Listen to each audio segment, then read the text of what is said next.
मित्रों, सभी अपडेट पाने के लिए हमारे चैनल को तुरंत सब्सक्राइब कर लें। दोस्तों, आज की इस क्लास में हम 12वीं क्लास का संस्कृत का जो पेपर हुआ है आपका, उसके आंसर की बताने वाले हैं। बिना किसी देरी के दोस्तों हम क्लास को शुरू करते हैं। इसमें मैं आपको डिटेल से नहीं बताऊंगा, केवल और केवल मैं आंसर बताऊंगा यहाँ पर, क्योंकि हमने सारे टॉपिक्स को पहले से ही अपने चैनल पर बता रखा है। यहाँ पर सिर्फ और सिर्फ मैं आंसर की बात करूंगा दोस्तों। ठीक है, चलिए शुरू करते हैं। देखिए दोस्तों, सबसे पहले हम बात करते हैं खंड ए की। ये हमारा खंड ए है।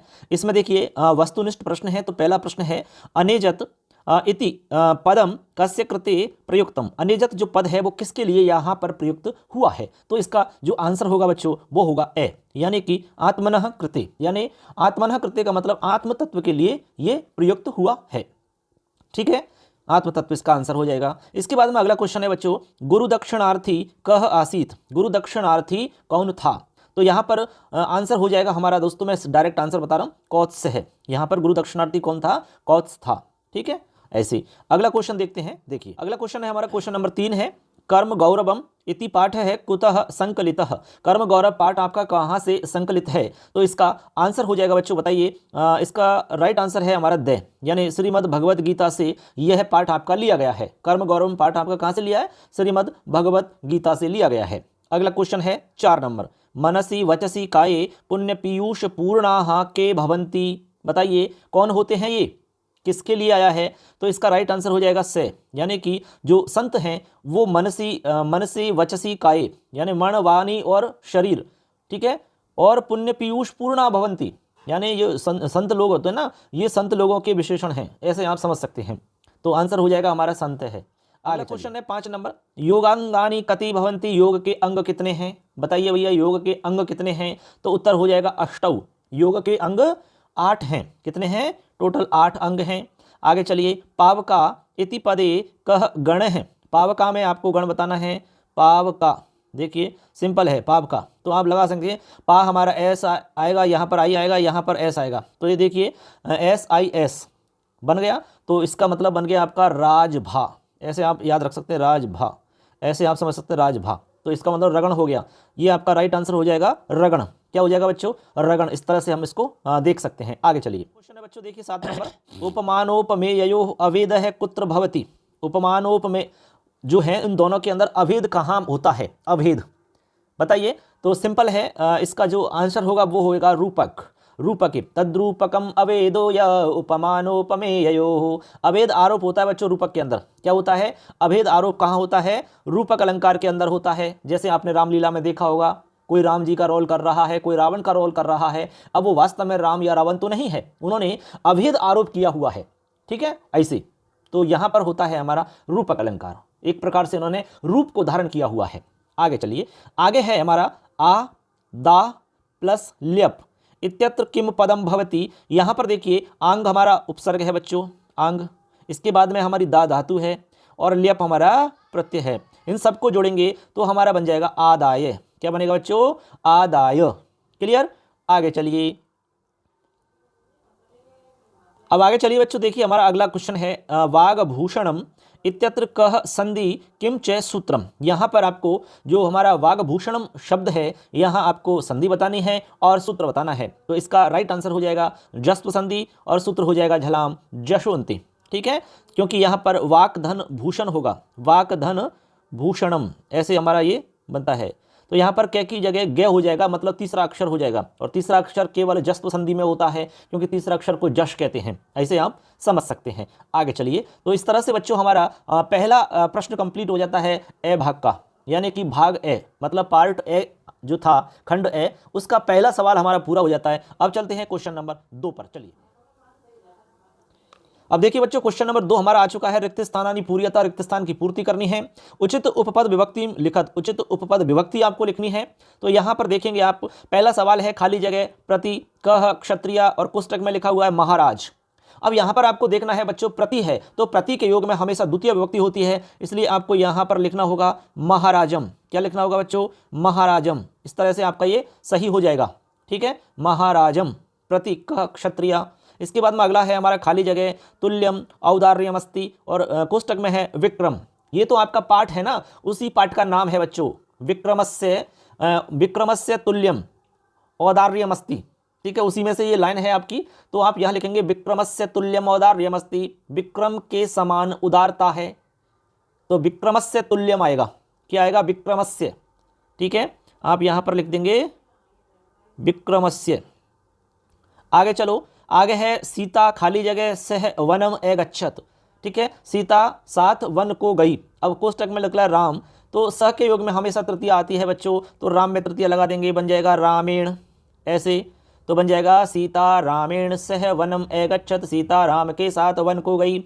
आगे है खाली जगह परितः गोपालका संति। परितः के योग में कौन सी विभक्ति होती है? द्वितीया। तो यहाँ पर कृष्ण लिखा हुआ है तो बन जाएगा कृष्णम। क्या बनेगा? कृष्णम। ठीक है, अब ये बन गया हमारा वाक्य, कृष्णम परिता गोपालका संति, यानी कृष्ण के चारों तरफ गोपालक हैं। ऐसे आगे चलिए, इसमें आगे हमारे ये कुछ प्रत्यय से संबंधित सवाल हैं आगे इसी में, चलिए देखते हैं। अब देखिए बच्चों, अगला हमारा सवाल है, इसमें कह रहे हैं प्रकृति प्रत्यय योजयित्वा लिखत। प्रकृति प्रत्यय को आपको जोड़ना है, मतलब प्रत्यय को धातु में जोड़ करके क्या रूप बन रहा है वो आपको लिखना है। तो यहाँ पर पहला हमारा सवाल है इसमें 5 नंबर पे, राजा सिंहासने खाली जगह गच्छति। अब यहाँ पर देखो सम है, उप है और विश्व धातु है और तुमन प्रत्यय है। ठीक है, इन सब को मिलाने पर क्या रूप बनता है? तो मैं यहाँ पर लिख देता हूँ, रूप बनेगा समुपवेष्टुम। समुपवेष्टुम इस तरह से रूप बनेगा। मैं यहाँ पर लिख रहा हूँ समुप, चलो नीचे लिख देता हूँ, इसमें थोड़ा सा जगह कम है, नीचे मैं यहाँ आपको लिख के बता देता हूँ। यहाँ लिख रहा हूँ मैं नीचे, फिर इसको मिटा दूंगा। देखिए समुप वेष्टुम ऐसे। ठीक है, समुपवेष्टुम इस तरीके से इसका रूप बनेगा। इसके बाद में आगे है सह वारी वाहनाम अभ्यंतरम प्रविश और इक्तः। तो यहाँ बनेगा बच्चों प्रविष्ट है। क्या बनेगा? प्रविष्ट है। इस तरीक़ा से ये आपके पाठ में से ही लाइन आई है। ठीक है, ये कहाँ से आई है? पाठ के अंदर से ही ये लाइन आई है आपकी। आगे चलो, खाली जगह है शिवालयम गच्छति। गौर में ङीश प्रत्यय है, तो यहाँ बच्चों बन जाएगा गौरी। क्या बन जाएगा? गौरी। इस तरीक़ा से ये आपका रूप बन जाता है। तो मैंने यहाँ पर लिख के दिखा दिया है आपको, आराम से आप मिला सकते हैं और आकलन कर सकते हैं कि आपके पेपर में कितने नंबर आ रहे हैं। आप कमेंट करके ज़रूर पूछ सकते हैं यदि कोई डाउट है तो, और चैनल को जरूर सब्सक्राइब कर लेना क्योंकि आगे आपको सब कुछ इस चैनल पर मिलेगा दोस्तों। कुछ बहुत ज़्यादा व्यस्त थे हम, बहुत सारे इमरजेंसी कामों में हम लगे हुए थे, सो इसलिए हम थोड़ा सा लेट हो गए। ठीक है बच्चों, चलिए आगे बढ़ते हैं। अब चलिए बच्चों आगे चलते हैं। देखिए यहाँ पर क्वेश्चन नंबर 3 पर हम आ चुके हैं। ये साहित्य के सवाल हैं हमारे, अति लघुत्रात्मक प्रश्न। पहला सवाल देखते हैं, कुर्वन्नेवेह कर्माणि इति मंत्रांश कस्या उपनिषद है। ये जो मंत्र है आपका, ये किस मतलब उपनिषद से संबंधित है? तो आपको पता है कि पहले पार्ट से ही ये है, तो इसका आंसर हो जाएगा ईशावास्योपनिषद। आप यहाँ पर लिख देंगे ईशावास्योपनिषद लिख लेंगे आप। ठीक है, मैं थोड़ा सा यहाँ पर पूरा नहीं लिखा, शॉर्ट लिखा है मैंने, क्योंकि जगह की कमी रहती है इसमें और लिखने में थोड़ी मिस्टेक होती है, हाथ से लिखते हैं ना, इसलिए ईशावास्योपनिषद या ईशोपनिषद भी आप लिख सकते हैं, दोनों ही सही है, कोई इसमें दिक्कत वाली बात नहीं है। इसके बाद में आगे चलें आप, क्वेश्चन नंबर 2, उपमा अलंकार से प्रयोगे कह कवि प्रसिद्ध। उपमा अलंकार में, उपमा अलंकार के प्रयोग में कालिदास जी प्रसिद्ध हैं। उपमा कालिदास से भारवेरर्थ गौरवम दंडिना पदलालित्यम मागे संति त्रयो गुणा। इस श्लोक में साफ लिखा है, तो उत्तर हो जाएगा बच्चों कालिदास। क्या हो जाएगा? कालिदास। आगे चलिए, उत्तर रामचरितम इति नाटकस्य कथावस्तु कुतः गृहीतम। उत्तर रामचरित की कथावस्तु कहाँ से ली गई है? तो उत्तर लिखना होगा रामायणात। रामायणात। ठीक है, उत्तर हो जाएगा रामायणात। आगे है कादंबरी केन लिखिता। कादंबरी किसके द्वारा लिखी गई है? तो उत्तर हो जाएगा यहाँ पर बाणभट्टेन। क्या हो जाएगा? बाणभट्टेन। ये इस तरीका से उत्तर हो जाएगा बाणभट्टेन। ठीक है बच्चों, चलें आगे। चलिए, इसके बाद में अगला है हमारा, महाकवि भर्तृहरि कति शतकानि। कितने शतक लिखे हैं? तो उत्तर लिखना होगा त्रीनि शतकानि। कितने? 3 शतक लिखे हैं। श्रृंगार शतक, वैराग्य शतक और नीति शतक, ये 3 शतक इन्होंने लिखे हैं। अगला क्वेश्चन है हमारा, देखिए, शिवराज विजय इति कीदृशः उपन्यास अस्ति। किस तरह का उपन्यास है? तो उत्तर लिखना होगा ऐतिहासिक। ऐतिहासिक। क्या लिखेंगे? ऐतिहासिक उपन्यास है ये इसका उत्तर हो जाएगा बच्चों। ठीक है यहाँ तक। अब चलते हैं आगे। देखिए, यात्रा विलास महाकाव्यम केन रचितम। यात्रा विलास महाकाव्य किसके द्वारा लिखा गया है? ठीक है, तो यहां पर आंसर हो जाएगा नवल किशोर कांकर। क्या लिखेंगे?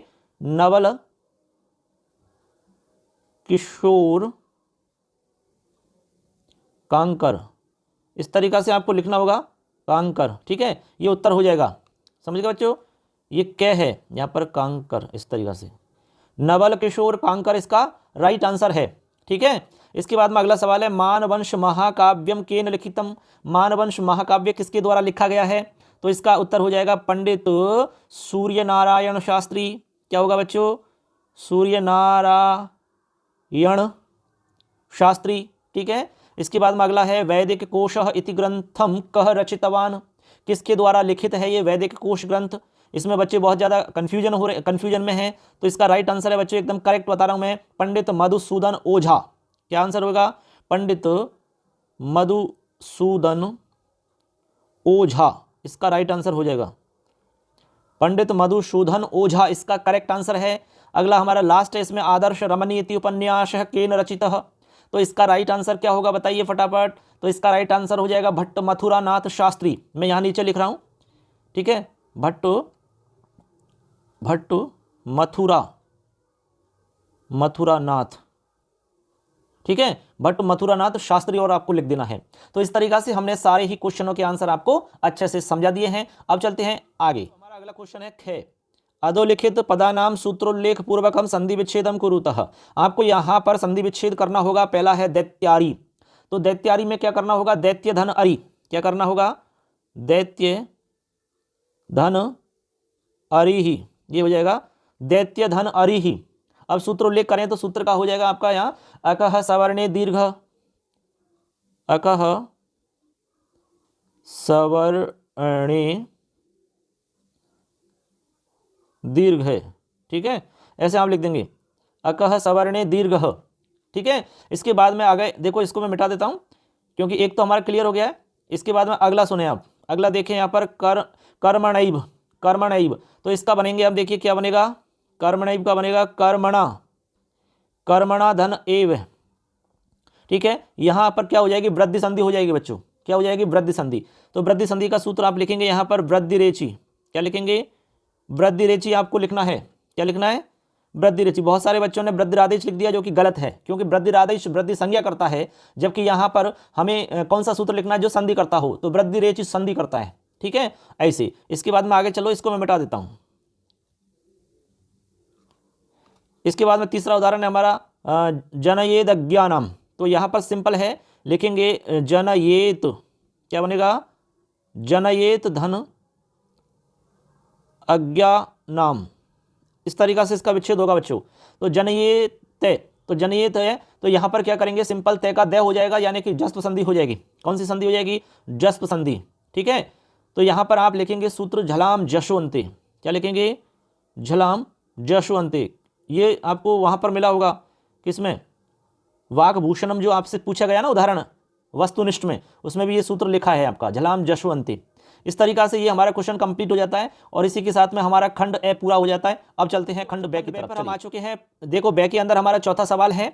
इसमें कह रहे हैं कि छंदस्सु एकस्य लक्षणम उदाहरणम च लिखत। इनमें से कोई भी एक छंद का लक्षण उदाहरण लिखना है। जैसे इंद्रवज्र आया है, एक वंशस्थ आया है। अब दोनों में से आप लिख सकते हैं, इसमें कोई बताने की कोई खास बात नहीं है। ठीक है, ये तो आपने देख लिया होगा।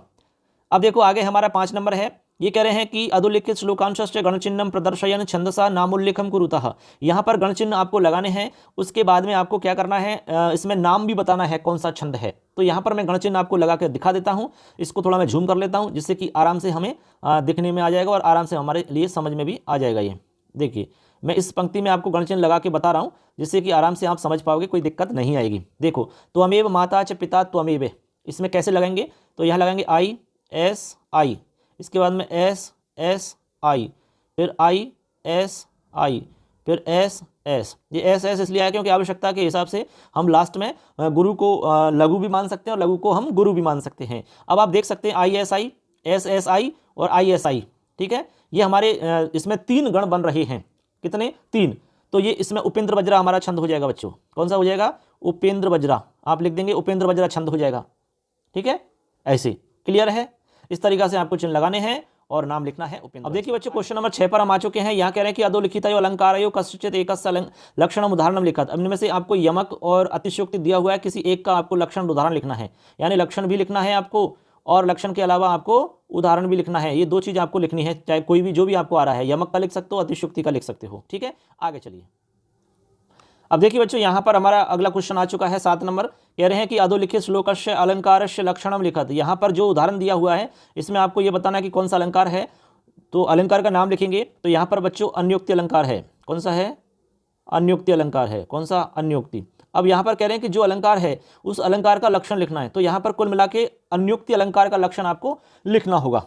किसका लिखना होगा? अन्योक्ति अलंकार का लक्षण आपको लिखना है। तो मैं आपको स्क्रीन पर अन्योक्ति अलंकार का लक्षण लिख करके बता रहा हूं, आप यहां देख सकते हैं।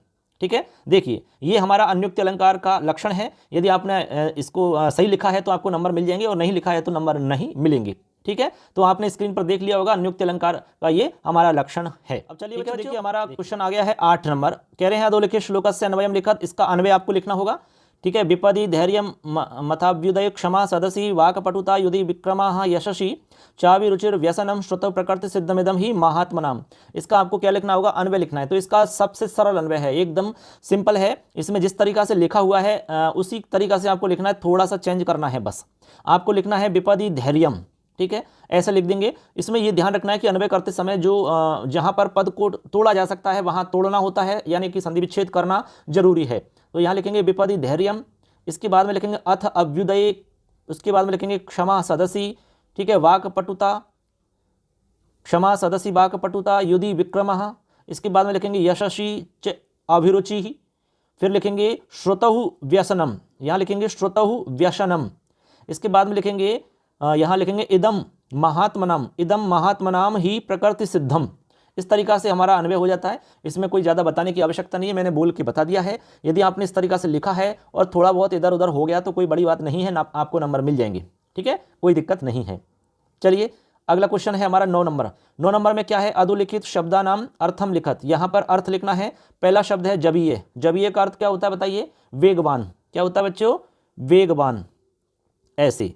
इसके बाद में अगला है हमारा कोश जातम। तो कोश जातम का अर्थ होता है धन खजाना। ठीक है, धन का खजाना, धन खजाना ऐसे आप लिख सकते हैं, या केवल खजाना भी लिख दिया है तो भी चल जाएगा। इसके बाद में असक्त है। असक्त का मतलब उदासीन होता है। उदासीन, उदासीन या फिर अनासक्त, एक ही मतलब है। उदासीन कहो या अनासक्त, एक ही बात है, अनासक्त। इसके बाद में है मूर्धजा। मूर्धजा का मतलब होता है केश। केश मतलब बाल।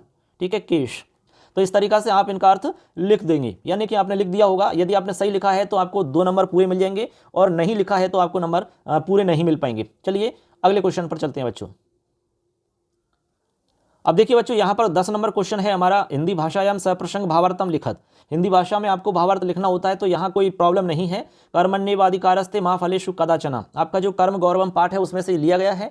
तो आप इसमें प्रसंग लिख देंगे कि प्रस्तुत पद्यांश हमारी पाठ्य पुस्तक शाश्वती द्वितीय भाग के कर्म गौरवम पाठ से संग्रहित है या लिया गया है। इसके अंदर कर्म के महत्व के बारे में बताया गया है, या कर्म के विषय में यहाँ पर बताया गया है, भगवान श्री कृष्ण के द्वारा बताया गया है, ऐसा आप प्रसंग में लिख देंगे। उसके बाद में आप इसके भावार्थ लिख देंगे, यानी इसके अर्थ को स्पष्ट करते हुए हमें भाव सहित लिखना होता है।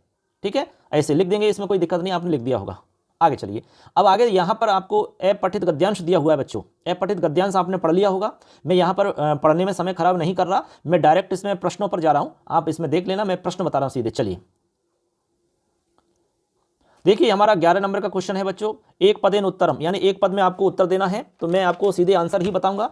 देखिए आप देखते चलें। पहला हमारा क्वेश्चन है, देखिए कै पे, स्वामी विवेकानंद से पिता कह आसीत। स्वामी विवेकानंद के पिता क्या थे? तो यहाँ पर सिंपल है, वाक्कील है। क्या थे? वाक्कील है, वाक्कील। ये आपके गद्यांश में ही लिखा हुआ है, तो वहां से आप देख लेंगे वाक्कील है। इसके बाद में है स्वामी विवेकानंद से रक्त का आसीत। रक्त में क्या था? तो यहाँ लिखेंगे आध्यात्मिका। क्या था? आध्यात्मिका, आध्यात्मिकता, आध्यात्मिकता ऐसे लिखेंगे, आध्यात्मिकता लिख लोगे ऐसे। इसके बाद में आप लिखेंगे माता बालकम कस्य प्रसादम मत्वा तस्य नाम वीरेश्वरा इति कृतवती। तो यहां पर लिखेंगे आप शिवस्य प्रसादम मत्वा, भगवान शिव का प्रसाद मान करके। ठीक है, इसके बाद में आगे है परिवारे व्यवहारे च अस्य किम नाम आसीत। क्या नाम था इनका? नरेंद्र नाथ दत्त। क्या नाम था? नरेंद्र नाथ दत्त। ये सब इसमें लिखा हुआ है गद्यांश के अंदर, आप इसमें देख करके आराम से लिख देंगे, कोई दिक्कत नहीं है। यदि आपने इस तरीका से आंसर लिखा है तो आप तो एकदम करेक्ट है, पूरे नंबर आपको मिल जाएंगे। आगे चलिए, अब देखिए बच्चों, यहाँ पर अगला क्वेश्चन है हमारा 12 नंबर पे पूर्ण वाक्य में उत्तर। यहाँ पर पूरे वाक्य में उत्तर आपको लिखना होगा। पहला सवाल है हमारा, विवेकानंद से जन्म कदा एभवत। तो गद्यांश में से आपको छांट के लिखना है 1863 तमे ख्रीष्टाब्दे जनवरी मासस्य द्वादश दिनांके मकर संक्रांति पर्वणा, या केवल आप यहाँ तक लिख देंगे द्वादश दिनांक तक। यदि आपने लिखा है तो आपका आंसर सही है, आपको पूरे नंबर इसमें मिल जाएंगे। ठीक है, इसमें कोई दिक्कत नहीं है। आप यहाँ से लिखेंगे 1863, ठीक है, तमे ख्रीष्टाब्दे, यहाँ से आप लिखेंगे और द्वादश दिनांक तक लिखेंगे। इसके बाद में अगला सवाल है, स्वामी विवेकानंद से मातुर नाम किम आसीत। माता का नाम क्या है? तो आपको क्या करना है, किम को हटाना है। ठीक है, किम की जगह आपको माता का नाम लिखना है और पूरा वाक्य यूं की त्यों उतार देना है। क्या नाम है? भुवनेश्वरी देवी। तो यहाँ पर लिख देंगे आप भुवनेश्वरी। ठीक है, भुवनेश्वरी देवी आप लिखेंगे। स्वामी विवेकानंद से मातुर नाम भुवनेश्वरी देवी आसीत, ऐसे देवी और लिख लेंगे इसमें। इसके बाद में है दुर्गाचरण है के आसीत। ठीक है, कौन था? तो यहाँ पर लिखेंगे आप कै की जगह लिखेंगे, कै को हटा करके आप लिख देंगे पितामह। क्या लिखेंगे? पितामह, दादाजी। ठीक है, इस तरीका से आंसर हो जाएगा। दुर्गाचरण है पितामह आसीत, ऐसे लिखते हैं इसमें। ठीक, आगे चलिए। अब बच्चों अगला सवाल है हमारा भाषिक कार्य यानी भाषा संबद्ध कार्य है। इसमें देखिए पहला सवाल है, पिता वाक्कीले आसीत इत्यत्र कर्तृपदम लिखा। यहाँ पर आपको कर्ता पद बताना है। तो यहाँ पर कर्ता बताइए क्या होगा? कर्ता पद सिंपल है, यहाँ पर पिता हो जाएगा। क्या हो जाएगा? पिता। यदि आपने पिता किया है तो एकदम सही है और नहीं किया तो गलत है। इसके बाद में है धर्मपरायणी माता बालकम शिवस्य प्रसादम मनुते इत्यत्र विशेषण पदम लिखत। यहाँ पर आपको बच्चों विशेषण पद बताना है। ठीक है, तो यहाँ पर देखिए दो शब्द है हमारे, धर्मपरायणी माता। तो माता कैसी है? धर्मपरायणी। तो माता तो हमारा विशेष्य पद है और धर्मपरायणी विशेषण पद है। तो यहाँ पर हमें विशेषण पद बताना है। तो सिंपल है, यहाँ पर हो जाएगा हमारा धर्मपरायणी। क्या लिखना होगा? धर्मपरायणी हमारा करेक्ट हो जाएगा बच्चों, ये वाला लिख दोगे सब? चलिए, लिख दिया है ना। यदि आपने ये लिखा है तो करेक्ट है, नहीं लिखा तो गलत है। आगे चलिए। तस्य इति सर्वनाम पदस्य संज्ञा पदम लिखत। तो तस्य की जगह आपको लिखना है संज्ञा पद। तो सिंपल है, लिखेंगे विवेकानंद से। क्या लिखेंगे? विवेकानंद से, ये हो जाएगा हमारा। ठीक है, ऐसे। अगला है स्थिर इत्यस्य विलोम पदम लिखत। इसका विलोम पद लिखना है तो इसका हो जाएगा चंचल है। क्या लिखेंगे? चंचल है। ठीक है, ऐसे। इसके बाद में है 14 नंबर पे, अस्य गद्यांश से समुचितम शीर्षकम लिखत। इसका आपको शीर्षक लिखना है। तो आप शीर्षक लिख सकते हैं महापुरुषः विवेकानंद। आप लिख सकते हैं महापुरुषः विवेकानंद है। और आप केवल विवेकानंद लिखेंगे तब भी आपका सही है, गलत नहीं है। आप लिख देंगे विवेकानंद है तब भी करेक्ट है, और महापुरुष विवेकानंद लिखा तब भी करेक्ट है। ठीक है, इस तरीका से हमारा ये कंप्लीट हो जाता है।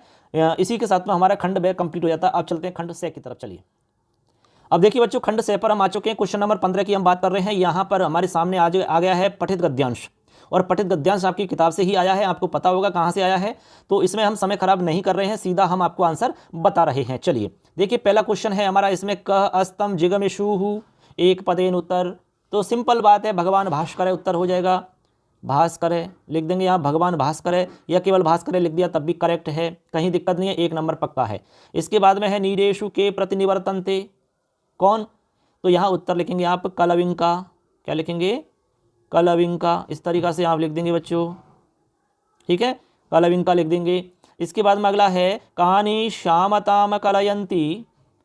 कहानी श्यामताम कलयंती। तो यहाँ पर लिख देंगे बच्चों वनानी। क्या आ जाएगा? बनानी। यदि आपने बनानी लिखा है तो आपका सही है, और नहीं लिखा है तो आपका आंसर ठीक नहीं है। मैं आपको आंसर बता रहा हूँ सीधा, इसमें आपको ज़्यादा डिटेल से नहीं बता रहा क्योंकि समय बहुत कम है, क्योंकि आपके पास भी समय नहीं है, क्योंकि और भी पेपर आप दे रहे हैं तो उनकी तैयारी में लगे हुए हैं, और ज़्यादा डिटेल से बताने में कोई फ़ायदा भी नहीं है। ठीक है, तो आप यहाँ पर समझ गए होंगे। अब चलते हैं। अब देखिए बच्चों, आगे हमारा इसमें सवाल है भाषिक कार्य से संबंधित। आप देख पा रहे होंगे भाषिक कार्य प्रदत्त विकल्पेभ्यो उत्तरम चिनुत। आपको यहाँ पर विकल्प दिए गए, इसमें से आपको आंसर बताना है। के में देखिए पहला सवाल, अस्ति च सायं समयः इत्यत्र क्रियापदम किम। यहाँ पर आपको क्रियापद बताना है बच्चों। क्या बताना है? क्रियापद। तो सिंपल है, इसके अंदर क्रियापद हमारा क्या होगा बताइए? अस्ति। अस्ति हमारा इसमें क्रियापद है। क्या है बच्चों? क्रियापद। ठीक है, ऐसे। अगला सवाल देखिए, अगला सवाल है, अस्तम जिगमेश्वर भगवान भास्कर इत्यत्र विशेष्यम किम। यहाँ पर विशेष्य पद आपको बताना है। तो यहाँ पर विशेष्य पद हमारा दे हो जाएगा, यानी कि भास्कर है हमारा विशेष्य पद हो जाएगा। यानी कि जो भगवान भास्कर हैं, भगवान सूर्य, उनके बारे में यहाँ पर बताया जा रहा है कि जिग्मेश्वर भगवान, ये उनकी विशेषता है। भगवान भास्कर यानी सूर्य की विशेषता है। तो यहाँ पर जो विशेषता है वो तो विशेषण होती है, और जिसकी विशेषता होती है वो विशेष्य है। तो यहाँ पर भास्कर हमारा विशेष्य शब्द है। ठीक, आगे चलिए। इसमें अथवा में दिया हुआ है, यदि आपने अथवा वाला किया है तो अथवा वाला देख लीजिए, क्योंकि ये भी हमारी किताब से ही है, विक्रमस्य औदार्यम जो पाठ है आपका उसी में से है। देखिए क्वेश्चन देखते हैं, यथा निर्देशम उत्तरम लिखत। पहला सवाल है राज्ञे किमर्थम रत्न चतुष्टयम दास्यामि एक पदेन उत्तरम। तो यहां पर आपको उत्तर लिखना होगा वयार्थम, वयार्थम। आप देख सकते हैं गद्यांश के अंदर ही लिखा हुआ है, देखिए वयार्थम। ठीक है, इसके बाद में अगला सवाल है भोजनादिक अमृत तुल्यम केन उत्पद्यते। जो अमृत तुल्य भोजन आदि है वो किससे उत्पन्न होते हैं? तो यहां पर लिखेंगे द्वितीय रत्नेन। किससे लिखेंगे? द्वितीय रत्नेन। यहां पर लिख लेंगे द्वितीय रत्नेन। ठीक है, ऐसे। इसके बाद में है तृतीय रत्नात् किम भवति। आप देख सकते हैं इसमें तृतीय रत्नात् चतुरंग बलम भवति, इसमें लिखा हुआ है। तो यहां लिखेंगे चतुरंग बलम, चतुरंग बलम, ऐसे चतुरंग बलम भवति। ये आपके उत्तर हो गया। बताओ कहां दिक्कत है इसमें यार। अब भाष्य कार्य के सवाल और हैं इसमें, उनको भी देख लेते हैं। चलिए अब देखिए बच्चों, यहां पर हम आगे देखते हैं भाष्य कार्य से संबंधित इसमें सवाल है, यानी कि भाष्य कार्य से संबंधित सवाल है, उनको भी देख लेते हैं। देखिए पहला सवाल है हमारा चतुर्थाद्रत्ना दिव्याभरणानि जायन्ते। यहां पर कह रहे हैं कर्तृपदम किम। यहां पर आपको कर्तृपद बताना है बच्चों। क्या बताना है? कर्तृपद। तो यहां पर आंसर हो जाएगा दिव्याभरणानि। ये हमारा बे आंसर करेक्ट है। दिव्याभरणानि हमारा कर्तृपद हो जाएगा, और जायन्ते हमारी धातु है यानी क्रियापद है, लेकिन हमसे पूछ रहे हैं कर्तृपद, तो ये हमारा कर्तृपद हो जाएगा। जायन्ते होगा नहीं, रत्नात् होगा नहीं, चतुर्थात् होगा नहीं, तो करेक्ट आंसर हो जाएगा बे। आगे चलिए, एतानि रत्नानि गृहीत्वा राज्ञो हस्ते प्रयच्छेति वाक्ये विशेष्यम किम। यहाँ पर विशेष्य बताना है आपको, विशेष्य। तो यहाँ पर विशेष्य हो जाएगा। देखो यहाँ पर दो शब्द हैं, एतानि रत्नानि। ठीक है, यहीं से आपको आंसर मिलेगा। तो कह रहे हैं कि रत्नानि, अब रत्नानि हो गया। अब रत्नानि का कोई विशेषण नहीं है, हमने कहा कि एतानि रत्नानि, तो एतानि यहां पर विशेषण हो गया बच्चों। क्या हो गया? विशेषण। लेकिन हमसे पूछ रहे हैं विशेष्य, तो विशेष्य हो जाएगा रत्नानि। क्या हो जाएगा? रत्नानि। क्या हो जाएगा? रत्नानि विशेष्य हो जाएगा, मतलब ए आंसर हमारा करेक्ट हो जाएगा। ठीक है, विशेष्य पूछ रहे हैं इसलिए रत्नानि होगा, विशेषण पूछते तो एतानि होता। इस बात को क्लियर समझ लो आप। जैसे हमने कहा कि उत्तम है बालक है, हमने कहा उत्तम है बालक है। अब यहां पर बालक की विशेषता है उत्तम, तो बालक तो विशेष्य है और उत्तम विशेषण है। इसी तरह से रत्नानि, ठीक है, विशेष्य है और एतानि विशेषण है। क्लियर? आगे चलिए। देखिए बच्चों, क्वेश्चन नंबर 16 पर हम आ चुके हैं। यहां पर हमारे सामने एक पद्यांश दिया गया है, पद्यांश को पढ़कर के आंसर देने हैं। सर्वत्र नो वार्तम अवेहि राजन नाते कुतयस्तु या शुभम प्रजानम। ये हमारा जो दूसरा पार्ट है, ठीक है ना, उसी में से ये आपका श्लोक आया है। तो हम चलो श्लोक को छोड़ते हैं, डायरेक्ट हम प्रश्नों पर चलते हैं। चलिए अब चलिए बच्चों, हम आगे देखते हैं। यहां पर देखिए हम डायरेक्ट प्रश्नों पर चलते हैं। पहला प्रश्न है यथा निर्देशम उत्तरम लिखत। आपको यथा निर्देश उत्तर लिखना है। निर्देश है हमारा, देखिए पहला सवाल है न है किम अवेहि एक पदेन उत्तरत। तो मैं डायरेक्ट आंसर बता रहा हूं इसका, जैसा कि इस श्लोक में लिखा हुआ है सर्वत्र नो वार्तम अवेहि, तो यहां पर हो जाएगा वार्तम। ठीक है, कुशल मंगल, वार्तम अवेहि। इसके बाद में है त्वयि नाथे केशाम अशुभम न भवति। तुम्हारे जैसे स्वामी होने पर किसका अशुभ नहीं हो सकता है, तो यहां आप लिखेंगे प्रजानाम। क्या लिखेंगे? प्रजानाम। ठीक है, प्रजानाम लिख लेना, प्रजानाम। इसके बाद में है सूर्य तपति लोकस्य दृष्टे आवरणाय काने कल्पेत। ठीक है, तो यहां पर लिखेंगे तमिस्रा, तमिस्रा, ऐसे तमिस्रा लिखेंगे। तमिस्रा का अर्थ होता है अंधकार समूह। ठीक है, अंधकार का समूह होता है तमिस्रा। ठीक है, अब चलते हैं भाष्य कार्य वाले सवालों की तरफ। चलिए उनको भी देख लेते हैं। अब देखिए बच्चों, भाष्य कार्य के सवाल है हमारे, इनको भी देख लेते हैं। पहला सवाल सर्वत्र नो वार्तम अवेहि राजन इत्यत्र क्रियापदम किम। क्रियापद बताना है तो बहुत ही सिंपल है, अवेहि। अवेहि यानी जानो या समझो, तो यहां पर हो जाएगा हमारे से करेक्ट। इसके बाद में है कुशलताम इति पदस्य पर्याय पदम किम। इसका पर्याय पद लिखना है, तो इसका राइट आंसर हो जाएगा वार्तम, यानी कि वे आंसर सही है। वार्तम का मतलब कुशल मंगल होता है। ठीक है, ऐसे तो ऐसे करके हमारा ये कंप्लीट हो जाता है बच्चों।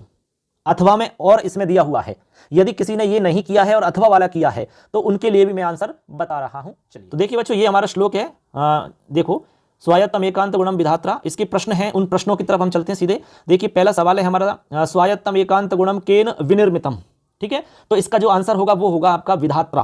क्या होगा? विधात्रा। तो आप यहां से लिख देंगे विधात्रा, जैसे कि मैंने यहां अंडरलाइन कर दिया है, आप यहां से लिख लेंगे ऐसे विधात्रा।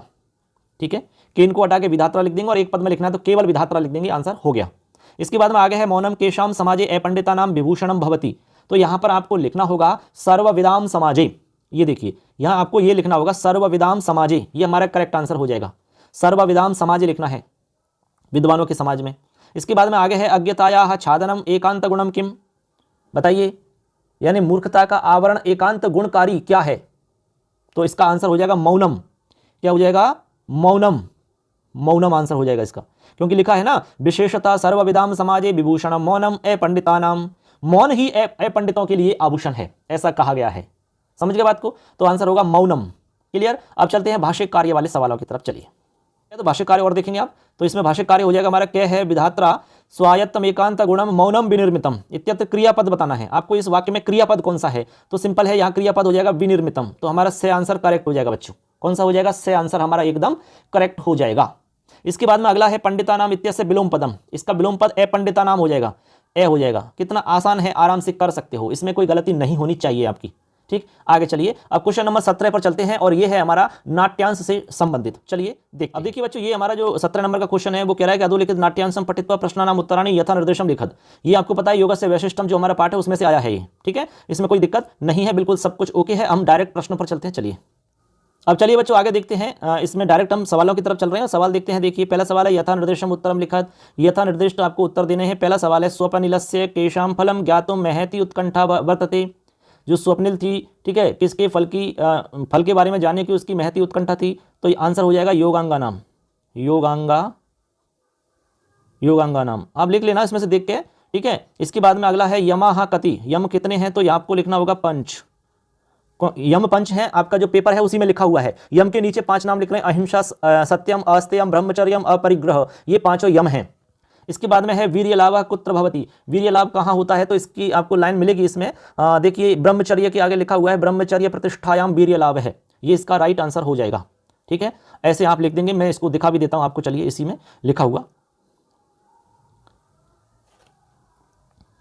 देखिए, ये लिख रहा है बच्चों, यहां पर आप देख पाएंगे ब्रह्मचर्य के आगे ये लाइन लिख रही है। ये वाली लाइन आपको लिखनी है, यही आपका राइट आंसर है। ठीक है, अब चलते हैं भाष्य कार्य वाले सवालों की तरफ। अब देखिए, भाष्य कार्य के सवाल हैं, इसमें देखते हैं। पहला सवाल है योगांगा नाम फलमपि ज्ञातुम महति उत्कंठा वर्तते इत्यत्र विशेषण पदम किम। यहां पर आपको विशेषण पद बताना है बच्चों, विशेषण पद। तो यहां पर देखो, महति और उत्कंठा 2 शब्द है हमारे। तो उत्कंठा कैसी है? महति। उत्कंठा कैसी है? महति, यानी उत्कंठा की विशेषता है महति। तो विशेषण हो गया हमारा महति। ठीक है, यहां पर हमारा दे करेक्ट हो जाएगा। और यदि आपसे विशेष्य पूछते तो उत्कंठा उत्तर होता। इसके बाद में आगे है खेपर योगांगा नाम नामानि अस्माभि ज्ञातानि इत्यत्र क्रियापदम। तो यहां पर क्रियापद हो जाएगा ज्ञातानि। क्या हो जाएगा? ज्ञातानि, यानी कि से करेक्ट हो जाएगा। ठीक है, ऐसे इसमें अथवा में और दिया हुआ है। ठीक है, बाल कौतुकम पाठ से है, तो उसके भी सवालों को बता देते हैं। हो सकता है कि किसी ने वो भी किया होगा, तो चलिए उनको भी देख लेते हैं। मैं केवल आंसर बता रहा हूं, आप पढ़ लेना, आराम से समझ लेना। हम केवल आंसर की बात कर रहे हैं। तो देखिए, पहला क्वेश्चन है यथा निर्देशम उत्तरम लिखत। सवाल है हमारा अयम पुनर्विरुद्ध प्रकार इति केभ्यः श्रूयते। केभ्यः श्रूयते, तो यहां पर आएगा वृद्धिभ्य। क्या आ जाएगा? वृद्धिभ्य। ऐसे ये ध्य हो जाएगा, वृद्धिभ्य। इस तरीका से आपको आंसर लिखना है। ठीक है, इसके बाद में आगे है लवह कीदृशेन देहबंदेन राम भद्रम अनुसरति। तो मानसलो ज्वलेन आपको लिखना होगा। मैं यहां नीचे लिख करके बता रहा हूं, इस जगह पर देखिए, मानसलो ज्वलेन। ठीक है, देख लेना आप, इसमें से देख के लिख लेना, मानसलो ज्वलेन, ऐसा आपको लिखना है। इसके बाद में अगला है हमारा जाता चिरंजीव इति का वदति। तो यहां उत्तर हो जाएगा कौशल्या। कौन बोलती है ऐसा? कौशल्या बोलती है। ठीक है बच्चों, लिख दोगे? ठीक है, अब देखो इसके भाष्य कार्य वाले हमारे सवाल हैं, उनको भी देख लेते हैं। भाष्य कार्य के कौन कौन से सवाल हैं उनको भी हम जरा देख लेते हैं। चलिए, है इतोपि तावदेहि इत्यत्र क्रियापदम किम। यहां पर आपको क्रियापद बताना है, तो यहां पर ए ही क्रियापद हो जाएगा, ए ही। इतोपि तावदेहि। आओ आगे है मानसलो ज्वलेन। अभी मैंने जो लिख के बताया था आपको, इस तरह का शब्द लिखना था। देहबंदेन इत्यत्र विशेष्य पदम किम। यहां पर विशेष्य पद बताना है, तो सिंपल है, यहां पर देहबंदेन हो जाएगा विशेष्य पद। ठीक है, देहबंदेन, इसका विशेषण है मानसलो ज्वलेन। ठीक है, शरीर तेज युक्त शरीर। ठीक है, गठीला शरीर, तेज युक्त शरीर।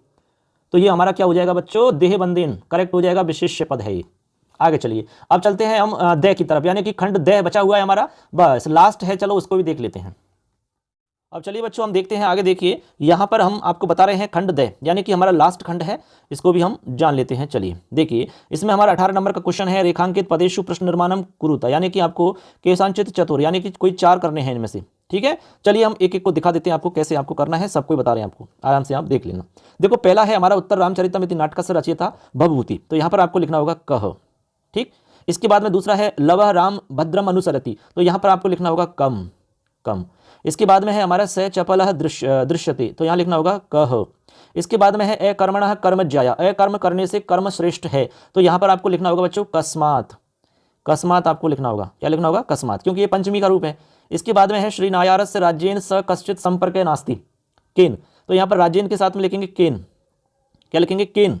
इसके बाद में है हमारा शब्दानाम प्रतिपद पाठ कर्तव्य, तो यहाँ लिखेंगे शब्दानाम की जगह केशाम, केशाम लिख देंगे। इस तरीके से हमारे ये सबके सब प्रश्न निर्माण बन जाते हैं बच्चों। ठीक है, आराम से आप मिला लो आपके कितने सही हैं कितने गलत हैं। आप जरूर कमेंट करके हमें बताना कि आपका स्कोर कितना रहा और हमने आपको यूट्यूब पर जो पढ़ाया उससे आपको कितना लाभ मिला। हमने आपको जो मोस्ट बताए थे, नोट्स आपको दिए थे, उनमें से कितना मैटर आपको मिला। आगे आप क्या करना चाहते हैं जरूर बताना, उसके बारे में मैं आपको पूरी डिटेल चैनल पर जरूर दूंगा। चैनल को सब्सक्राइब जरूर करना। चलिए अगला क्वेश्चन देखते हैं 19 नंबर। संस्कृत भाषा में अनुवाद करना है केशांचित पंच, यानी कोई 5 करने हैं। पहला है हमारा विद्या से अमृता प्राप्त होती है, सिंपल है। जो पाठ का नाम है हमारा पहला, सिंपल है, जो पहला पार्ट आपका चलता है वो यूं की तो ही उतार दिया है। पहले पार्ट का नाम आपको सिंपल लिख देना है। आपका ये वाक्य बन जाएगा विद्यामृतम अश्नुति। देखिए इस तरह से आप लिख देंगे विद्यामृतम, विद्या, ठीक है, अमृतम अश्नुति, ऐसे। ठीक है, ये वाक्य बन गया हमारा विद्यामृतम अश्नुति। ये हो गया पहला वाक्य, पहले पार्ट का नाम है, ऐसा समझ लो। इसके बाद में हिमांगी शिव की अर्चना करती है, तो यहां पर लिख देंगे आप हिमांगी, हिमांगी शिवस्य अर्चना करोति। ठीक है, हिमांगी शिवस्य अर्चना करोति। इसके बाद में शिशु दूध पीबे। अब मैं इनको मिटा देता हूं, आपने देख लिया होगा, ठीक है ना। स्क्रीनशॉट ले लेना क्योंकि जगह कम है, इनको मिटाएंगे फिर उसके बाद में और बाकी जो है उनको बताएंगे, ठीक है ना। अब देखिए 2 हमारे हो चुके हैं। अब तीसरा नंबर का आप देखेंगे शिशु दूध पीवे। अब यहां पर पहले तो आप ये देखिए कि इसमें लकार कौन सा काम कर रहा है, शिशु दूध पीवे, यानी शिशु को दूध पीना चाहिए ऐसा भाव इसमें आ रहा है, तो विधिलिंग का भाव इसमें हमें दिख रहा है। तो आप यहां पर बनाएंगे शिशु दुग्धम पिबेत, ऐसे। जैसे आप उसका पठ धातु का चलाएंगे ना, पठेत पठेताम पठेयु पिबेत पिबेताम पिबेयुहु, पिबेत आ जाएगा। शिशु दुग्धम पिबेत, शिशु को दूध पीना चाहिए या शिशु दूध पिए, ठीक है, सेंस वही है। इसके बाद में है कुमुद पानी से मुंह धोता है। कुमुद पानी से क्या धोता है, मुंह, तो आप लिख देंगे यहां पर कुमुदः जलेन मुखम प्रक्षालयति, ऐसे बना लेंगे हम, कुमुदः जलेन मुखम प्रक्षालयति। ठीक है, क्लियर है सबके। अब इनको मिटा देते हैं और आगे देखते हैं। तो आप इनको देख लेना, आराम से मिला लेना, आपने जो किया है वो यही किया है या अलग किया है, ठीक है। इसके बाद में आगे गीता को रामायण पढ़ना अच्छा लगता है। एक तो है रामायण अच्छा लगता है, तो आप रामायण अच्छा लगता है वो भी बना देंगे तो चल जाएगा, ठीक है। तो रुच्यर्थानाम प्रियमाणे चतुर्थी होती है, जैसे बालकाय मोदकम रोचते, तो आप लिखेंगे यहाँ पर गीता का रूप आपको आना चाहिए, भाई रमा का रूप आना चाहिए या तो रमा में चतुर्थी बनता रमा यही, तो यहाँ बनेगा गीता यही, गीता यही, ठीक है, गीता यही रामायण पठनम, या रामायणम भी लिख दो आप सीधा, रामायणम रोचते भी लिख दो, तब भी आपका वाक्य सही मान लिया जाएगा। गीता यही रामायणम रोचते, गीता को रामायण अच्छा लगता है, ठीक है, मतलब पढ़ना अच्छा लगता है सेंस। या फिर आप लिख सकते हैं गीता यही रामायण पठनम रोचते, ऐसे। इसके बाद में आगे चलिए, अगला है धन से ज्ञान अच्छा है, तो आप लिखेंगे धनात ज्ञानम श्रेष्ठम या वरम, ठीक है, ऐसे आप लिख देंगे। ज्ञानात धनात ज्ञानम वरम, वरम यानी श्रेष्ठ, ऐसे हमारे ये 2 वाक्य बन जाते हैं। अब इनको मिटा देता हूं मैं। अब देखेंगे जो हमारे शेष बचे हुए 2 वाक्य हैं उनको भी बनाते हैं। देखिए हमारा अगला वाक्य है बच्चों, यहां देखो कवियों में कालिदास श्रेष्ठ हैं, तो यथस्थ निर्धारणम, यहां पर 2 विभक्ति होंगी, छठवीं या फिर आपकी सप्तमी, दोनों विभक्ति आप कर सकते हो। तो आप लिख सकते हैं कविशु, या फिर आप लिख सकते हैं कवि नाम, ठीक है, ऐसे कविशु कवि नाम दोनों बना सकते हैं। किसी भी तरह से हमने ऑब्लिक लगा के लिखा है। कालिदास है श्रेष्ठ है, कालिदास श्रेष्ठ है, ऐसा आप वाक्य बनाएंगे। कविशु कालिदास श्रेष्ठ है, कवियों में कालिदास श्रेष्ठ है, ठीक है, क्लियर है। इसके बाद में अगला हमारा लास्ट है, इसको मैं मिटा देता हूं और जो हमारा लास्ट वाक्य है उसको भी मैं बना के दिखा देता हूं। तिलों में तेल है, तो यहां हो जाएगा तिलेशु, तिलेशु तैलम, तिलों में तेल है, तिलेशु तैलम। इस तरीका से हमने यहां पर सारे ही वाक्यों का अनुवाद संस्कृत में कर दिया है। इसके बाद में लास्ट हमारा क्वेश्चन है 20 नंबर, और ये क्या है, ये है हमारा लघु निबंध। तो लघु निबंध में देखिए यहाँ पर 3 हमारे लिए टॉपिक है, सत्संगति यानी सताम संगति, भारत देश है, संस्कृतम संस्कृताश्रितः, ये तीनों ही बहुत ही अच्छे टॉपिक हैं। आपने इनमें से कोई भी एक किया होगा। 50 से 60 शब्द लिखने हैं, यानी कि 7 से 8 लाइन यदि आपने लिखी है अच्छे से, तो निश्चित रूप से आपको पूरे नंबर यहाँ पर मिल जाएंगे। हाँ, छोटी मोटी कोई गलती होती है तो वो चल जाती है, कोई बड़ा इशू नहीं है, लेकिन बहुत सारी गलतियां होने पर नंबर काट दिए जाते हैं। आपको पता है 5 नंबर का टॉपिक है। इस तरह से बच्चों हमने यहाँ पर आपको पूरा का पूरा पेपर का सॉल्यूशन बता दिया है, अच्छे से समझा दिया है। उम्मीद करते हैं आपको अब अपना मूल्यांकन करने में कोई दिक्कत नहीं आएगी। कितना स्कोर आपका बन रहा है, कितना आपका मतलब ये पेपर सही हो रहा है, कितनी परसेंटेज आपकी इसमें बन रही है, जरूर आप कमेंट करके बताना दोस्तों। सबके लिए बहुत बहुत अग्रिम शुभकामनाएं अगले पेपर के लिए, और पेपर देने के बाद में जरूर कांटेक्ट करना, चैनल को जरूर सब्सक्राइब करना, क्योंकि हमारे चैनल पर आपको आगे सब कुछ मिलने वाला है कि आपको 12वीं के बाद में क्या करना चाहिए, आपके लिए सबसे अच्छा रास्ता कौन सा होगा, किस नौकरी की तैयारी आपकी करनी चाहिए, कैसे करनी चाहिए, कैसे तैयारी करें, शुरुआत कैसे करें, सब कुछ आपको मिलेगा। और आपका सवाल है आप पूछ सकते हैं, जरूर आंसर मिलेगा। सबके लिए धन्यवाद। जय हिंद, वंदे मातरम।